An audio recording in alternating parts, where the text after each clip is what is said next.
Hello everyone, welcome to Health Dialogues. I am Dr. Meet Kumar and I am a hematologist and a bone marrow transplant physician.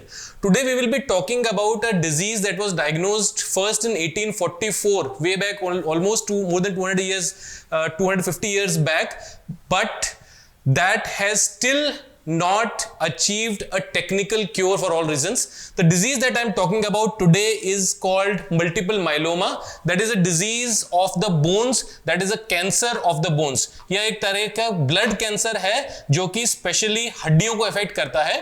और 1844 में London के अंदर एक businessman के अंदर सबसे पहले ये बीमारी पकड़ में आई थी, जिनका नाम था मिस्टर मैकबीन। और जो फर्स्ट फिजिशियन जिन्होंने इस बीमारी को आइडेंटिफाई किया वो थे डॉक्टर जोन्स, जिनके नाम पर इस बीमारी का नाम आगे जाके एक स्पेसिफिक टेस्ट किया जाता है यूरिन के अंदर। एक यूरिन के अंदर यूरिन प्रोटीन मेजर किया जाता है, जिसे हम आज की तारीख में उन्हीं के रिस्पेक्ट में बेंस जोन्स प्रोटीन्स के नाम से जानते हैं। जिस व्यक्ति को बेंस जोन्स प्रोटीन्स पॉजिटिव आते हैं उनके अंदर मल्टीपल माइलोमा होने की संभावना काफी ज्यादा होती है। और इसी प्रकार से ये बीमारी पहली बार इस विश्व के अंदर इस ग्लोब पर पहली बार इस बीमारी को आइडेंटिफाई किया एंड सब्सिक्वेंटली इसको नाम दिया गया।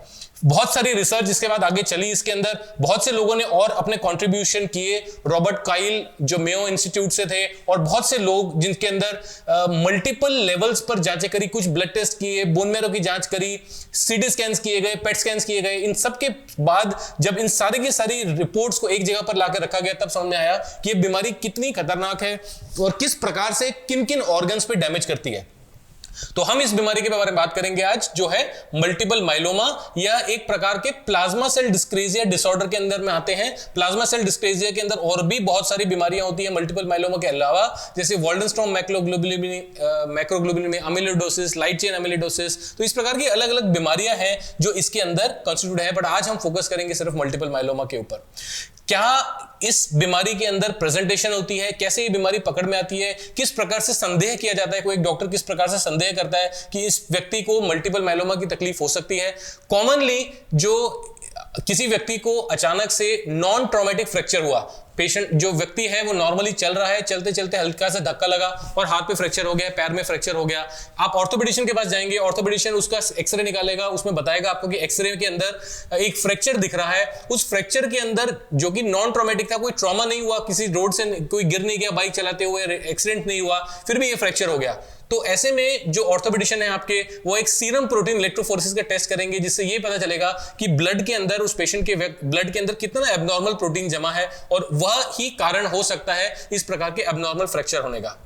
कुछ लोग होते हैं जिनको बैठे बैठे पैरालिसिस हो जाता है, एक हाथ काम करना बंद कर देता है, दोनों पैर काम करना बंद कर देते हैं। तो इस प्रकार के एब्नॉर्मल जो अक्यूट ऑनसेट पैरालिसिस होते हैं, उसके लिए आप न्यूरोलॉजिस्ट के पास जाते हैं, वो एमआरआई कराते हैं। एमआरआई नॉर्मल आता है, तब पता चलता है कि ऐसा तो नहीं है कि किसी और वजह से हो, तो वो आपके ब्लड टेस्ट के अंदर अगेन सीरम प्रोटीन इलेक्ट्रोफोरेसिस का टेस्ट कराते हैं, जो पॉजिटिव आता है, जिसके अंदर एम बैंड पॉजिटिव आता है। पता चलता है कि माइलोमा की तकलीफ हो सकती है और उस प्रकार से उसका इवैल्यूएशन होता है। वो पेशेंट को फिर हेमेटोलॉजिस्ट के पास भेजा जाता है।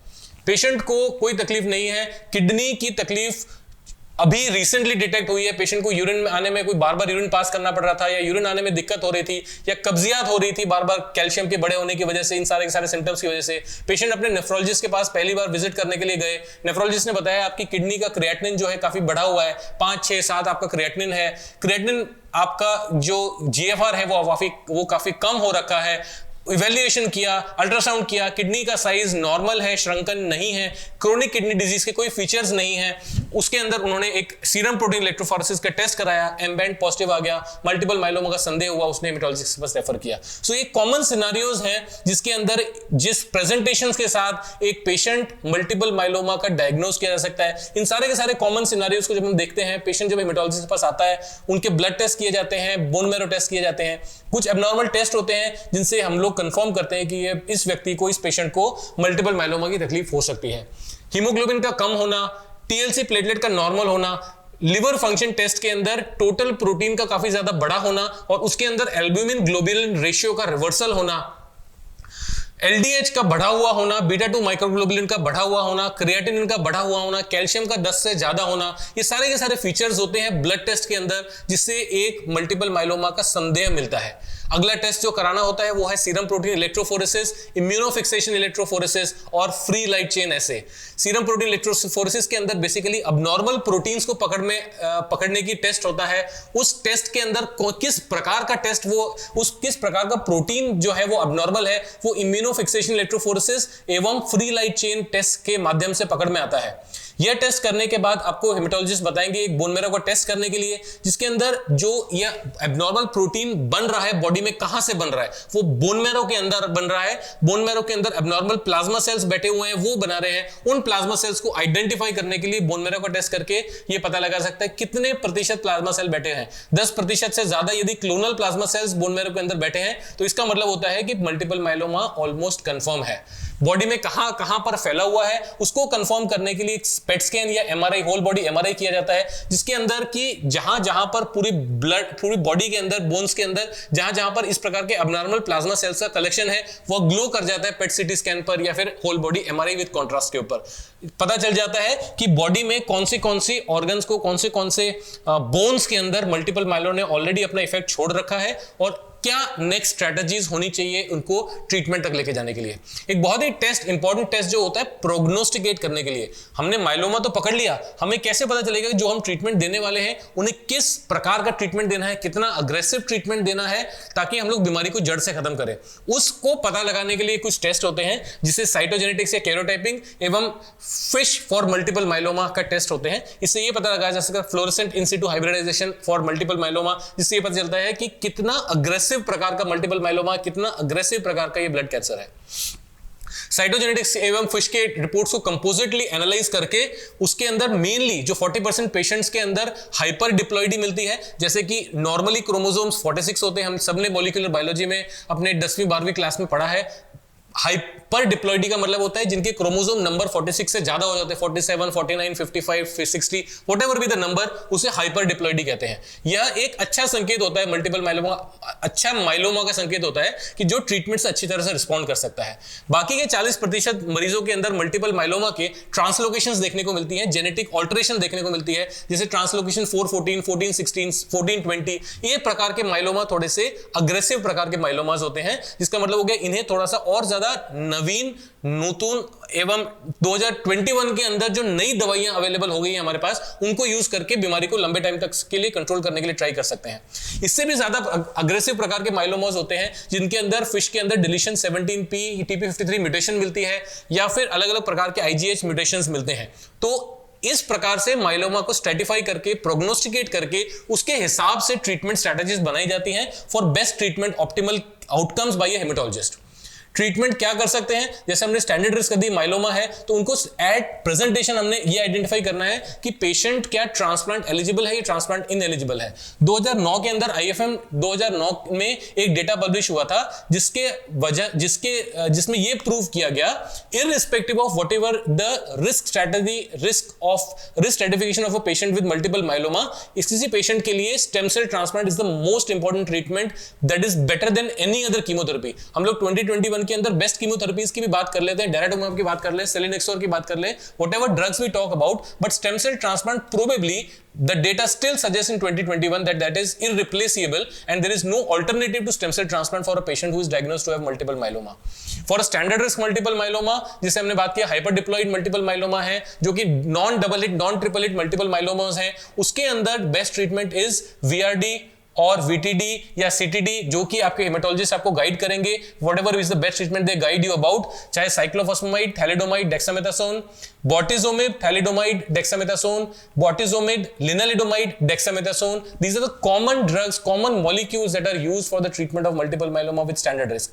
आज की तारीख में 2021 में नए जो ट्रीटमेंट प्रोटोकॉल्स आ रहे हैं उसके अंदर हाई रिस्क मल्टीपल माइलोमा या डबल ट्रिपल हिट मल्टीपल माइलोमास के लिए जो बोलते हैं कि उनके लिए upfront daratumumab, that is a monoclonal antibody that is the latest advance in the treatment of multiple myeloma, that should be incorporated and that gives a longer treatment free remission and longer treatment goals for the patient of high risk multiple myeloma for newly diagnosed patients. So इस प्रकार से हम लोग multiple myeloma के treatments को stratify कर सकते हैं depending on the aggressiveness of the multiple myeloma and they can be justifiably treated for a long term technical cure.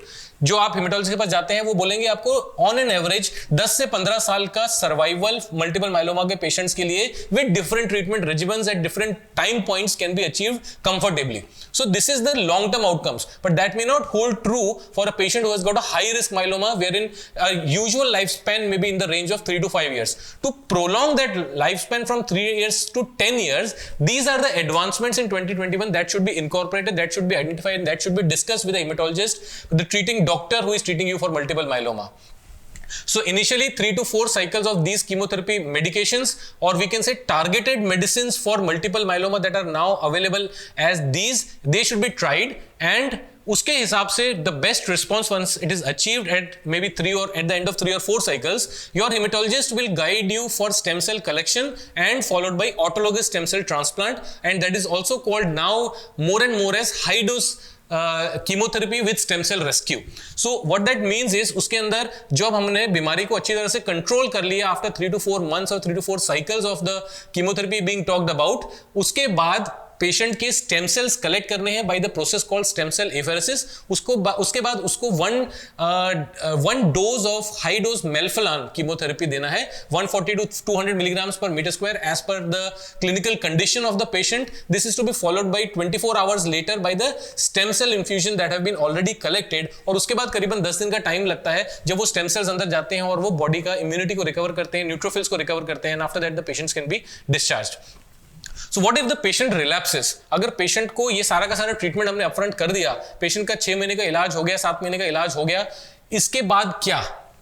अच्छा, स्टेम सेल थेरेपी के बाद depending on the risk category of the patient they may be counselled to undergo a consolidation treatment of for 1 to 2 or 3 cycles, and that will be followed by a maintenance treatment.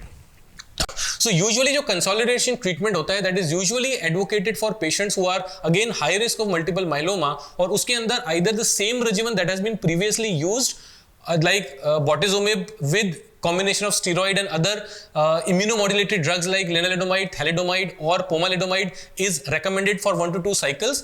That is followed by a maintenance treatment of either bortezomib or lenalidomide or carfilzomib or daratumumab in the decreasing order of frequency or usage as per the risk status of the patient with multiple myeloma at diagnosis. So ये होता है treatment outline for a patient of newly diagnosed multiple myeloma, जिनका treatment आप ये मान के चलिए करीबन 2 से 2.5 साल के लिए चलता है, but that probably can give you long term cure for beyond 10 years for either high risk, low risk, standard risk, whatever the type of multiple myeloma that patient is having. What about patient who have a relapse of this disease, कि हमने treatment चलाया, 2 साल के लिए treatment effective रहा, तीसरे साल के अंदर बीमारी वापस आ गई, मल्टीपल माइलोमा की बीमारी वापस आ गई. So out of these treatments, तो जो हमने प्रोटियोसोम इनहिबिटर्स की बात करी, बोटेसोमेब की बात करी, उसी के नए वर्जन्स अवेलेबल हैं, दैट इज कार्फिल्जोमेब, इक्साजोमेब, इस प्रकार के नए मॉलिक्यूल्स अवेलेबल हैं. सेलिनेक्सोर एक रिसर्च मॉलिक्यूल है that is being used in India in certain centres as a research molecule, and that is being advocated to be used more and more. कुछ treatments available India में जो आज की तारीख में नहीं है, called CAR T therapy, chimeric antigen receptor T cell therapy, जो कि अवेलेबल नहीं है. बीसीए में कार्ड्स अवेलेबल है वेस्ट के अंदर, including UK, US, Europe. There are many places there where they are available. They are being increasingly used and incorporated for patients with refractory multiple myeloma. तो इस प्रकार के treatment armamentarium, so you can say there are more than 25 or 30 drugs or molecules that are available now in 2021 for the patients of multiple myeloma, whether they are newly diagnosed, they are relapsed, they are refractory, that can be used at different timelines to achieve technical cure for these patients. So multiple myeloma in 2021 cannot be said that this is incurable.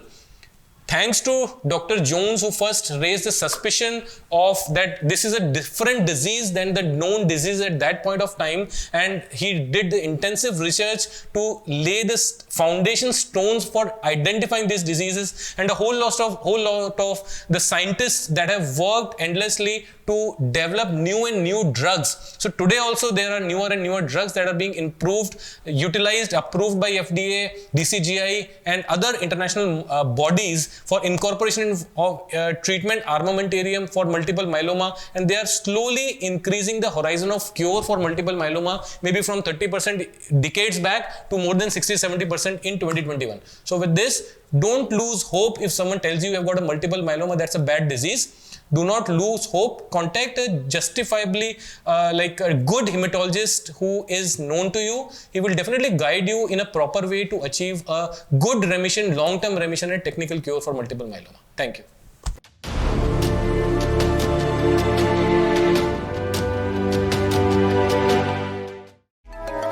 Never miss a medical update from Medical Dialogues. Like, subscribe, and press the bell icon.